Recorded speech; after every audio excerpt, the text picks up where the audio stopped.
ভারত সেরা, দর্শনে আজ বাংলা মোড়া, করবো না আর কোনো ভুল। চুরি করেছে আমপানে আজ ভাঙলো বাড়ি, তার টাকাটাও করলো চুরি, চোর বজ্জার জোড়া ফুল। চুরি করেছে তৃণমূল, বন জঙ্গল পাহাড় কাপে, তৃণমূলের মরণ পাবে, করছি না আর কোনো ভুল। অ্যাম্বুলেন্সে ইঞ্জিন চুরি করছে এরা ভুরি ভুরি, বাংলা জুড়ে তৃণমূল। নিত্যমুখের পরিচয়, কেন্দ্র তোমার রাজ্য দায়ী, সূত্রে নেব যত ভুল। করোনাতে মৃত্যুপুরী, মৃতদেহ করছে চুরি, চোর বাচ্চার জোড়া ফুল। সারদাতে প্রকাশ পেল, ধানের টাকা মেরে খেলো, বাংলা জুড়ে তৃণমূল। চার চুরিতে ভারত সেরা, দর্শনে আজ বাংলা। বর্তমানে সার্কাস দল, ওদের সার্কাস দলের একজন ম্যানেজার এখানে বীরভূম জেলার কৃষ্ণবাবুকে বানিয়েছে। সেই কৃষ্ণবাবু প্রতিনিয়ত বীরভূম জেলা থেকে কোটি কোটি টাকা তুলে সে কলকাতায় পাঠায়, ভাইপোর কাছে আমাদের কাছে খবর। আর তার জন্য সার্কাস দল চালাচ্ছেন উনি, যা খুশি তাই করছেন। আর সেখানে তৃণমূল দলের কোনো নিয়ন্ত্রণ এখানে নেই, ওটা ওনাদের ব্যক্তিগত দলের ব্যাপার। ওই জন্য আমরা ওই কাজটাকে নিন্দাভাবে দেখছি এবং এই রকম কাজ কোনো রাজনৈতিক দলের ক্ষেত্রে হওয়া উচিত নয়, এটা আমরা ভারতীয় জনতা পার্টি একবারে।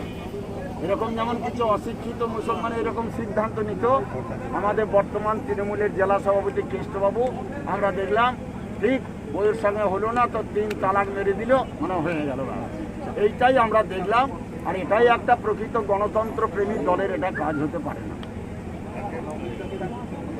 সব হয়ে গেছে। টেক্সটের মধ্যে লেখাই আছে পশ্চিমবঙ্গ বাঁচাও, গণতন্ত্র বাঁচাও। পশ্চিমবাংলায় গণতন্ত্রকে দিনের পর দিন তৃণমূল সংগঠিতভাবে খুন করছে, গণতন্ত্রকে হত্যা করছে, গণতন্ত্রকে ধর্ষণ করছে। এর আমরা ভুরি ভুরি প্রমাণ আমরা পেয়েছি। তো সেই জন্যে আমরা ভারতীয় জনতা পার্টি আমরা প্রতিজ্ঞাবদ্ধ যে পশ্চিমবাংলায় গণতন্ত্রকে প্রতিষ্ঠা আমাদের মাধ্যমেই করতে হবে এবং করাতে হবে। সারা ভারতবর্ষের অন্যান্য রাজ্যগুলোকে যেভাবে গণতন্ত্রকে রক্ষা করা হয়েছে, প্রতিষ্ঠা করা হয়েছে, বাংলায় কিন্তু সেই গণতন্ত্র কিছু নেই। দিকে দিকে খুনোখুনি, দিকে দিকে ধর্ষণ, দিকে দিকে লুটপাট, দিকে দিকে মারপিট, খুন খারাপি, এটা আপনারা প্রতিনিয়ত দেখছেন। আমরা সেই বাংলাতে গণতন্ত্র প্রতিষ্ঠার জন্য আমাদের সম্মানীয় রাজ্য সভাপতি দিলীপ ঘোষের আহ্বানে আজ বাংলায় 81টি মহকুমাতে আমাদের এই কার্যক্রম অনুষ্ঠিত হচ্ছে। আমাদের বীরভূম জেলাতে 3টি মহকুমা আছে, একটি রামপুরহাট, একটি সিউড়ি, একটি বোলপুর। এই 3টি মহকুমাতেই আমাদের এই কার্যক্রম অনুষ্ঠিত হচ্ছে। আমরা অবশ্যই এটা লক্ষ্য রেখেছি যে করোনা মোকাবিলার জন্য আমরা কর্মী কার্যকর্তাদেরকে সমস্ত জায়গাতে আসার জন্য নিষেধ করা হয়েছে এবং 2-4 জন করে আসতে বলা হয়েছে, যাতে আমাদের এখানে খুব বেশি গ্যাদারিং না হয়। এবং আমাদের প্রত্যেক কর্মী কার্যকর্তাকে বলা আছে যে মাস্ক পরে অবশ্যই থাকতে হবে এবং ডিস্টেন্স মেনটেন করে এই কার্যক্রম আমাদেরকে অনুষ্ঠিত করতে হবে।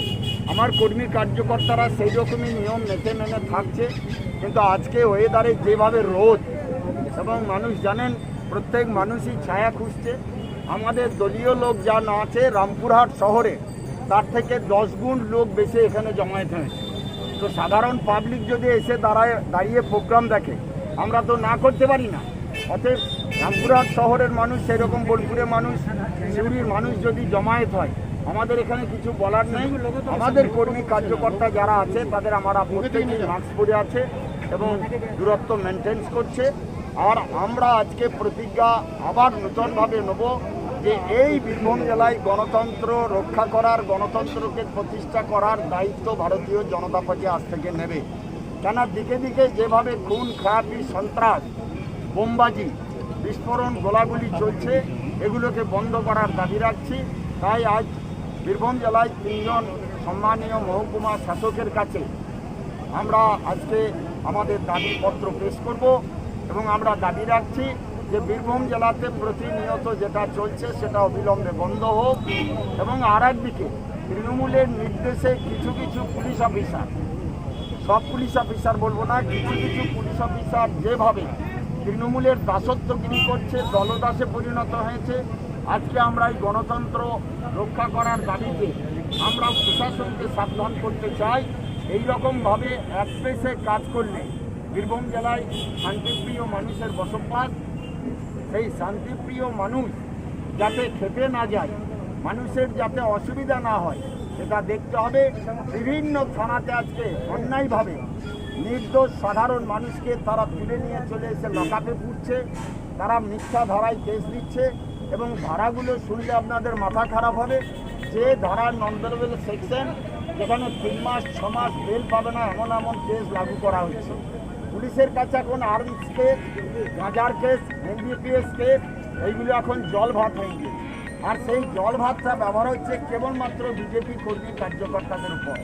আমরা আজকের এই ধর্ণা বিক্ষোভের মাধ্যমে সেটাও আমরা প্রতিবাদ জানাবো যে অবিলম্বে এগুলো বন্ধ হোক।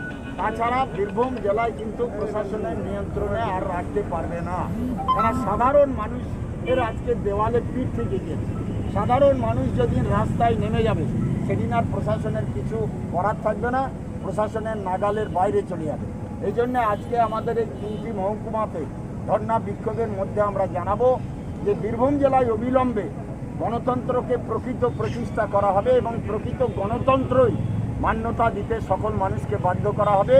সঙ্গে সঙ্গে প্রশাসনও যেন সেই রকম গণতন্ত্রকে মর্যাদা দেয়, গণতন্ত্রকে মান্যতা দেয়, এই আবেদন আমরা রাখছি। আর আজকে তার জন্যই আমাদের কার্যক্রম বীরভূম জেলায় 3টি মহকুমা শাসকের কাছেই আজকে আমাদের এই কার্যক্রম অনুষ্ঠিত হচ্ছে। যে তৃণমূল ব্লক সভাপতির কাছে আপনাদের তৃণমূল নেতা মুকুল রায় আসছেন, এই বিষয়ে আপনি কেমনভাবে দেখছেন? দেখুন, এটা তৃণমূলের নেতা বলে উনি আসেননি, আমার সঙ্গে কথা হয়েছিল। কেন ওখানে একটি অনুকূল ঠাকুরের আশ্রম চলছে, সেই আশ্রম ওই এলাকায় বেশ জনসমাজে একটা দাগ কেটেছে, পরিচিতি লাভ করেছে এবং সেই আশ্রম তিল করে যে জায়গা দাঁড় করিয়েছে, সেই আশ্রমে উনি ধর্মীয় কাজের জন্য ধর্মীয়ভাবে উনি আসছেন।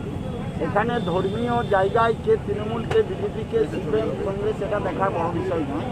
তিনি ধর্মীয় ব্যাপারে এসছে, সেখানে তো আমরা নিষেধ করতে পারি না।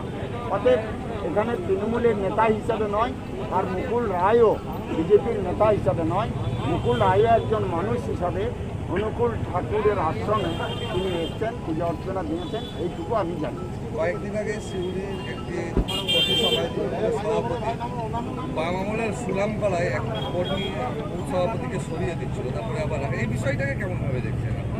দেখুন, এটা হচ্ছে তৃণমূলের কালচার, তৃণমূলের এটা সংস্কৃতি। তৃণমূল দলটা কোনো রাজনৈতিক দল নয়, গণতন্ত্রকে মান্যতা দেওয়ার দল নয়।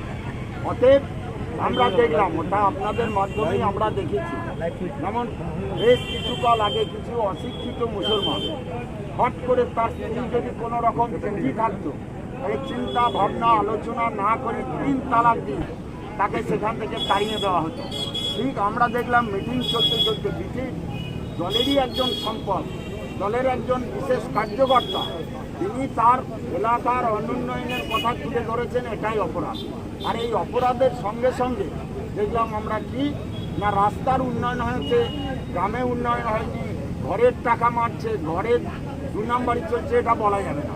আর এটা বলার ক্ষেত্রেই দেখলাম ওকে সঙ্গে সঙ্গে বহিষ্কার করা হলো, বের করা হলো। সেটা আমরা ভারতীয় জনতা পার্টি এইরকম কাজকে আমরা মান্যতা দিই না। আর ভারতীয় জনতা পার্টি ওই আদর্শকে নিয়ে চলে না।